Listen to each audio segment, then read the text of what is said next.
and welcome to this channel. My name is Mary Amondo, in charge of training and career advisory services here at Corporate Staffing. And in this video, as usual, I am joined by our CEO, Mr. Paminas, and we will be discussing some of the things that entrepreneurs wishes they knew before starting a business. Thank you so much for joining me. Thank you, Mary. Great. Yeah. Nice to have you on board. So we are looking at some of the things that people wish they knew before starting a business. Sure. And making reference to you as an entrepreneur. Great. How long have you been in business? So as of today, the firm that I lead, Corporate Staffing Services, we are celebrating our 13th year because the business incorporated it in the year 2010. So you can see it's been a journey of 13 years. And I remember well, the company starting as a one-man show to where we are now, 25 members of staff, permanent, and then other 20 who are outsourced to other clients. Started with one client, as usual, and looking back, looking at my records, we've been able to service over 2,800 employers. We started in downtown Nairobi. Now we're in Westlands, the good side of Nairobi, if you can say that. And so if someone is watching this video for the first time, who is Corporate Staffing Services? So we are a HR firm. We are situated in Westlands, and we offer 3 main services. The first service we offer is executive recruitment service, so employers come to us when they're looking to hire. So we do the job advertising, all the way to shortlisting, interviewing the candidates, and availing the best candidates. So we don't stop there when it comes to supporting employers. There's also the HR consultancy bit. So let's say an employer doesn't have a HR department, so we can come in and help set up the HR structures on behalf. And lastly, there's a training and development arm, where now we come on board and we help upskill your staff. They get the right skills and they're able to deliver, they're able to be productive. Yeah, so that's how the 13 years have been. Quite interesting, ups and downs. But here we are, going strong. Great. Yeah. For the 13 years as a business owner, what are some of the things that you wish you knew before starting Corporate Staffing Services? I interact with employees, professionals on a daily basis, and the first thing people have in mind is you'll make a lot of money, that you make millions. Yeah, so you might be looking at your employer and you think this month you made 500,000 for the employer, and it may look like a lot of money, but what you don't factor in is from that 500,000, someone has to pay rent, someone has to pay salaries, someone has to pay for utilities, someone has to pay for marketing and advertising. So it's not that the employer also ends up, or the business owner ends up with what? A lot of money. So there are no millions, and especially when you're starting. Maybe the millions will come at the later stage, but at the beginning, don't get into business thinking that you make those millions. In fact, Mary, I can tell you this, there are many, many people who are employed who are making more money than people who are in business. That's a fact.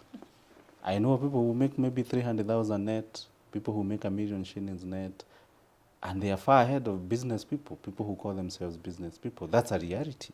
Yeah. So the other thing I wish I knew was I would be wearing many hats.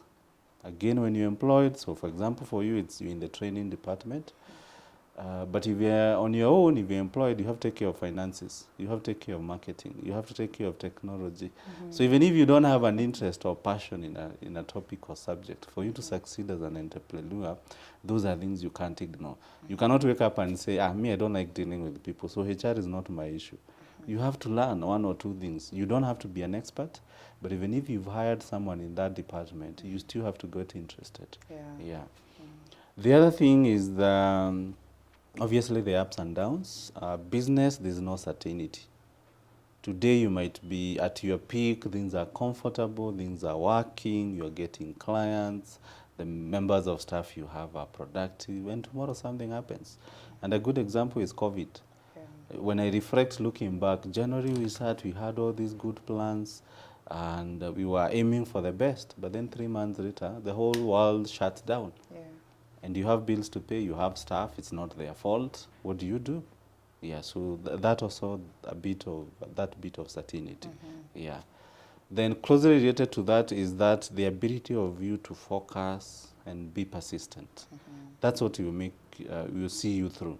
I was listening to the news, and they just announced Safaricom financial results. And for the first year, Safaricom has grown by less than 5%. And this is a company that has been growing by 20, 30%. So, I mean, you can see it's not only tough for the small business, but also for the big businesses. Yeah. So I would say for me, I think those are the key lessons that stand out. And but it's doable. Yes. Very key insights there that Yeah. anyone looking to start a business needs to be aware of. Sure. Any final advice for anyone who is watching and they're looking to start the business? I think the other thing I would point out is, and as we conclude, is start small. It always helps. Like I said, when I began, I'm the one who used to open the office. I'm the one who used to do the cleaning. I would obviously serve myself tea. Yeah, I would do everything. So start small, and that one helps you in two things. You become very humble, because you learn the ropes, and you also get to understand the business as you move. So for example, if it's training, you are here when I was a trainer. Nowadays, I don't do much of the training. I mean, the team is expanding. Yeah, but let's say maybe, God forbid, you're sick today, I can still be able to step in and help or with what you do. So that's the beauty of starting small. Yeah, and also when you start small, the mistakes that you'll encounter, they are not as big.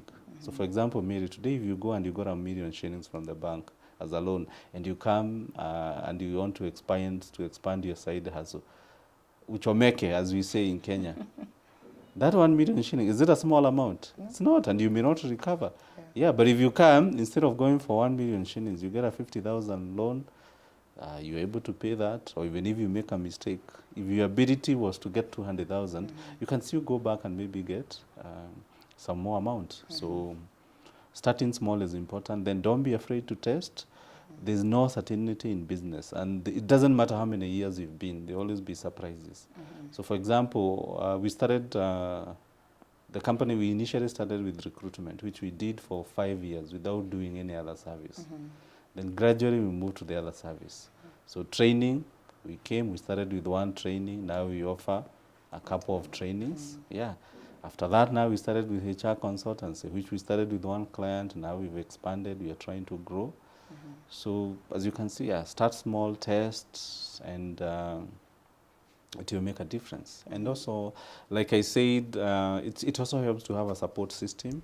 It could be the people within your family, or it could also be networking, because other people have been there. So if you can have someone in your network who you can be seeking advice, they guide you, they show you the ropes, how has it been for them. I think that also will make a huge difference. Yeah. We've almost clocking 14 years now. Yes. Quite a great experience and lessons to learn. Thank you. Great. Thank you for sharing with us.